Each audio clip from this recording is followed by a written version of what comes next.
I was waiting for the 38, and there were seats available. About 6 seats, all of them empty. So I sat in the very end, and this man came up, and he sat right next to me. And he started talking to me, and this poem is about him. It's called Like Children.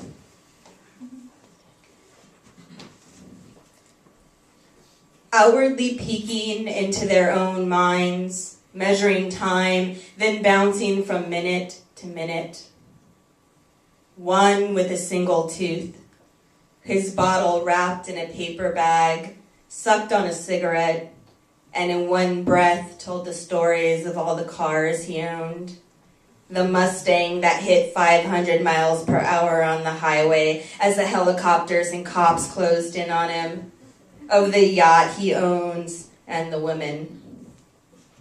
There was a wife he once had and the girlfriend that left him because he drinks.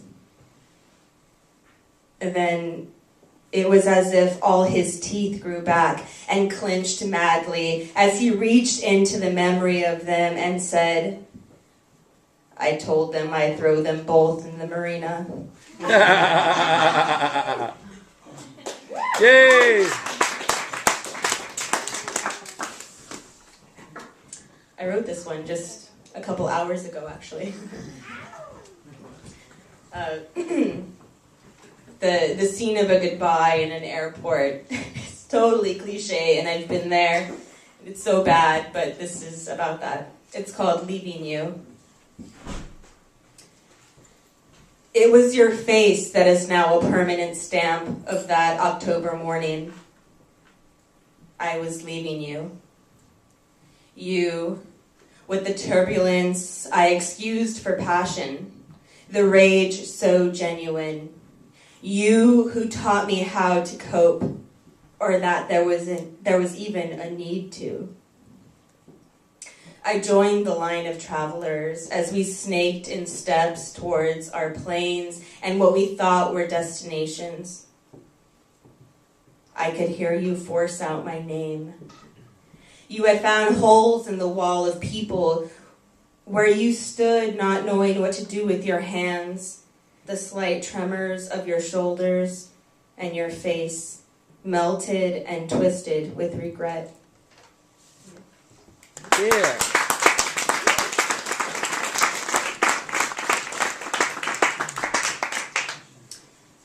And this next one's a little different. This is all about I had this encounter. You know the brown jug? Yeah. Yeah. Oh, yeah. So I was there at like noon with Michael Warren Grant, who's reading a little bit later, and I met this amazing man.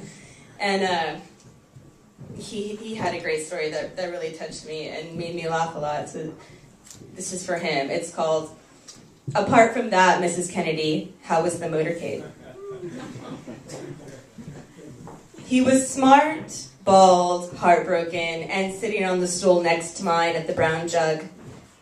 He told me about how he once lost his keys in a yellow cab, and how attached to those keys was a Swiss Army knife. It was the last thing my ex-wife gave me as a gift, and I lost it, he said. The only woman I ever loved. His inverted eyes looked to the past and finally came back full circle. At 19, I lost my virginity, then my hair, and now this. But that's what we do. We just go out there and we lose things.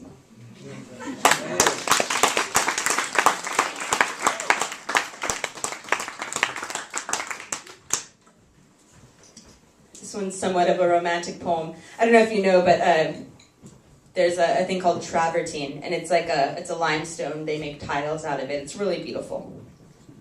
So this has a lot to do with that. As if nature's baths were not enough, the flowing springs gave us travertine, deposits of minerals to solidify the time. With it, the Romans built the Colosseum. The noise and happening of each theater production and execution trapped within its stronghold.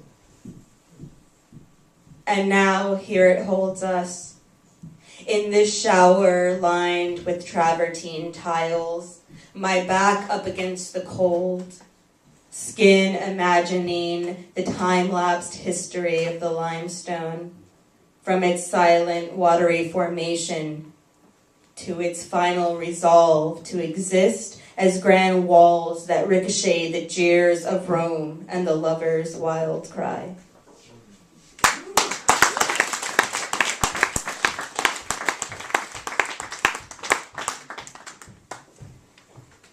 This next one's a love poem. The idea of when you don't really know what situation you're in until you're out of it, and it's a completely different situation. We'll phrase it that way.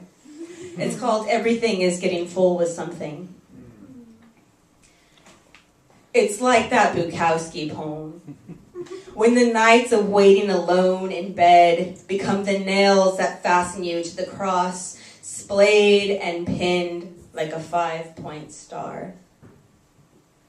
All the draining crucifixions, holes now corked with puffy scars. But now those same nights rotate above us, and we wake to find morning has curled up in our burgundy-crusted cups. The scent of our bodies together now belongs to every fold in the bed sheets, and even the corner of my lips have kept a piece of you.